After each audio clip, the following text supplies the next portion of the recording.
We have Igbo language. Our topic says how to use apostrophe in Igbo. Otu esi etinye Rikomelu n'Igbo. Number 1. We use apostrophe when na is a preposition. For example, n'ụlọ, in the house, n'okpokoro, on the table, n'Enugu, in Enugu, in, on, in. They are all prepositions. That is why we remove a and put apostrophe. Ihe anyị ji tinye ya Rikomelu bụ na okwu na-eso ya n'ihu bụ udume.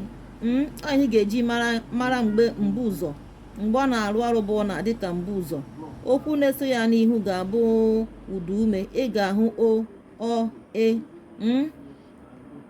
Another one, we don't use apostrophe when na is not a preposition. For example, hills and valleys, ugwu na ndịda ma ọ bụ ndagwurugwu dịka ụfọdụ na-akpọ ha. Ị ga-ahụ na okwu dị n'ebe a, okwu so n'ihu na ọ bụghị udume, na ọ bụ mgbochi ume. Ọ ya mere o ji dezuo ya edezuo ebe a.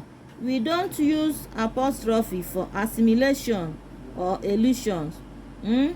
For example, Igbo people, ndị Igbo. Ị ga-edezu ya edezu. Ị gaghị abịa sị ka iruo oruru udume, maka na ha na-agbọdịkọta mba. Ị ga-edezu ya edezu. Nke a dị mma, nke a wepụrụ n'ebe a adịghị mma. Heaven, elu igwe. Ị ga-edezu ya edezu. Ị gaghị ede ya otu a, nke a adịghị mma.